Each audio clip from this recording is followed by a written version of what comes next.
वसुदेव और देवकी को कंस के उनके विवाह के तुरंत बाद बंदी बना लिया। इससे सूर्य सातत्व तथा कुकुर कुल के यादवों को गहरा आघात लगा।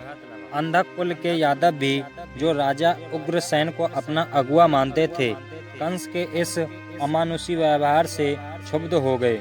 लोगों के रोष की मात्रा धीरे धीरे बढ़ती गई और इसी रोष ने आगे चलकर विरोध का स्वरूप धारण कर लिया। कुछ ही महीनों बाद कंस के गुप्तचरों ने उसे सूचना दी कि विरोध उग्र होता जा रहा है। सूर श्रेष्ठ वसुदेव पर कंस के अत्याचार के अतिरिक्त उसके अन्य दुष्कृत्यों की चर्चा भी उदार हृदय यादव यथा कदा एकत्र किया करते थे। यादव स्त्रियों की हृदय भी हाहाकार कर उठे। देवकी का दुख प्रत्येक यादव स्त्री का अपना दुख हो गया।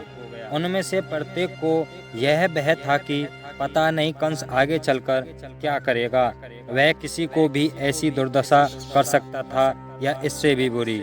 और यदि यही हाल रहा तो कंस के प्रकोप से फिर कौन बचेगा। इस तरह विरोध अग्रतर होता गया, परंतु कंस की इसकी अधिक परवाह नहीं की। उसने तो बस इसे लोगों की उदंडता समझा और निश्चय किया आलोचकों और विरोधियों को तत्काल कुचल देना चाहिए। इसी उद्देश्य की पूर्ति हेतु उसने अपने विश्वसनीय सेवकों और सलाहकारों की एक गुप्त मंत्रणा रखी। कंस के चाटुकारों और साथियों का वह एक विचित्र जमघट था। उसमें यादव तथा अन्य दुरात्माओं ने भाग लिया। देवताओं अथवा ऋषि मुनियों द्वारा रचे गए नियम तथा उन्हें स्वीकार नहीं थे। वे तो बस कंस के बल पर मौज उड़ाते, उसकी आज्ञा शिरोधार्य करते और प्रजाजनों पर अत्याचार करते। चाहे जिसको कंस द्रोही ठहराना, उसको सताना अथवा कारावास में डाल देना उनका काम था। प्राय परिवार के परिवार उनके द्वारा छिन्न भिन्न हो जाते और कंस की अथवा अपनी वासना तृप्ति के लिए वे कुलीन स्त्रियों तक को पकड़ मंगवाते। कंस के इन साथियों ने विद्रोह के समाचार सुनाकर उसकी क्रोधाग्नि को खूब भड़काया। एक ने कहा, कृपा निधि, आपके कृत्यों को यादव अमानुषिक कहते हैं। उनकी सहानुभूति प्रत्यक्ष ही देवकी और वसुदेव के प्रति है। संभव है राजा उग्रसेन के पास भी वे आपकी शिकायत लेकर पहुंच जाएं। वृद्ध महाराज का हृदय तो दुर्बल ही है। वह तो किसी की भी पुकार पर ध्यान देने बैठ जाते हैं। कंस के खास सलाहकारों में अंधक कुल के प्रमुख क्रोध और उसकी पत्नी पूतना थी। यादव स्त्रियां कंस के बारे में क्या सोचती और क्या कहती हैं, उनकी खबर पूतनी रखती थी। स्वभाव और स्वरूप दोनों से वह भयंकर थी और उसकी विशिष्टता यह थी कि किसी का भी अपमान करने में वह जरा नहीं चूकती थी। अन्य विश्वसनीय अनुचरों की तुलना में वह कंस की विशेष कृपा पानी भी थी। बिना किसी संकोच अथवा भय के कंस से यदि साफ साफ बात कोई कर सकता था तो वह पूतना ही थी। इस अवसर पर पूतना भी कंस से करबद्ध प्रार्थना की, प्रभु सच सच कहने के लिए क्षमा चाहती हूँ, लेकिन यादव स्त्रियाँ आपको धिक्कार रही हैं, आपके अमंगल की कामना करती हैं और अपने पतियों को आपके विरुद्ध षड्यंत्र रचने की प्रेरणा देती हैं। उनका हृदय तो मात्र देवकी के लिए तड़पता है और आप जितना ही अधिक कठोर बर्ताव उसके अथवा उसके पति वसुदेव के साथ करते हैं, उतनी ही अधिक उनकी सहानुभूति उन दोनों के प्रति बढ़ती है। नारद मुनि की भविष्यवाणी उन सब ने सुन रखी है और वे दिन रात यादव कुल का उद्धार करने वाले देवकी के 8वें पुत्र के जन्म की प्रतीक्षा करती हैं। कंस ने अपनी मूंछों पर दाब देते हुए किसी तरह अपने क्रोध को रोका। यादवों को एक अच्छा सबक सिखाने का उसने मन ही मन में संकल्प किया। धीरे धीरे उसके मस्तिष्क में एक भयंकर योजना ने जन्म लिया। कुछ ही दिन बाद आखेट के बहाने कंस अग्रवन गया। ब्रजभूमि की सीमा से संलग्न वहाँ भौम का राज्य था और भौम के पड़ोस में ही राजा बाण का राज्य था।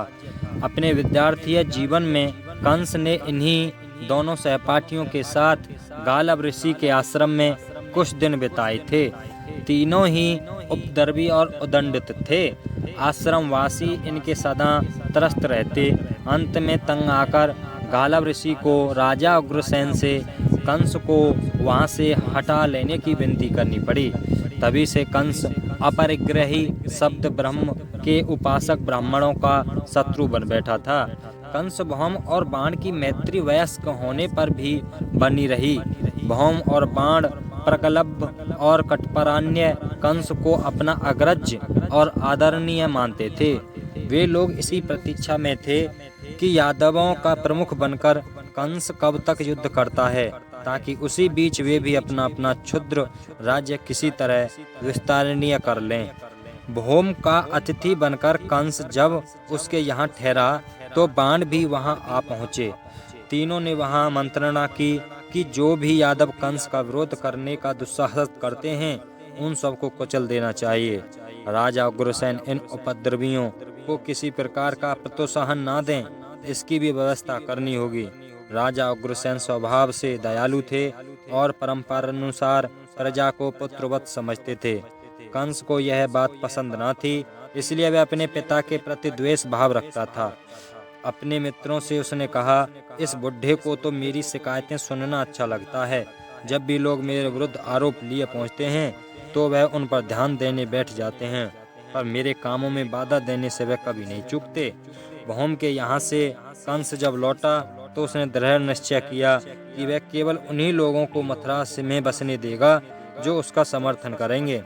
विरोधियों को वह अब जरा भी सिर उठाने का मौका नहीं देगा, और अगर किसी ने यह दुस्साहस किया तो उसका तत्काल ही विनाश कर देगा।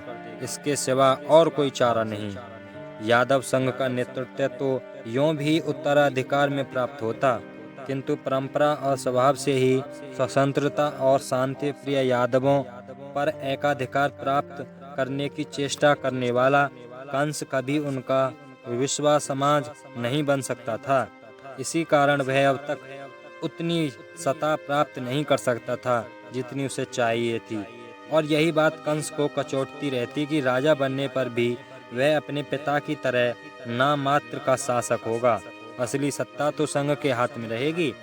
उसे बहता कि इस प्रकार विजय रथ पर अग्रसर होकर वह कभी अपने राज्य का विस्तार नहीं कर सकेगा।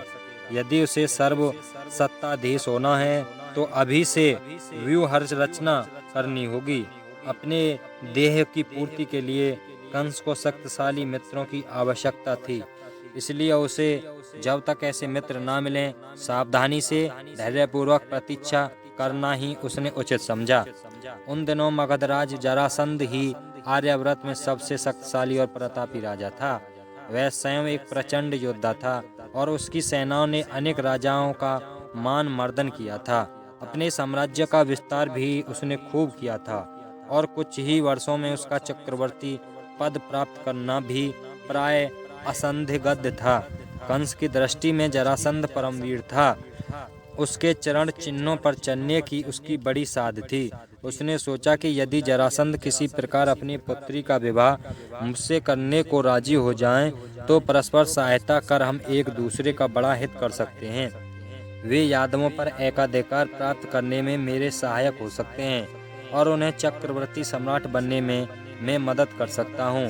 और यदि देवयोग से किसी युद्ध में वे मृत्यु को प्राप्त हुए तो उनके साम्राज्य का एक भाग मुझे प्राप्त होगा ही।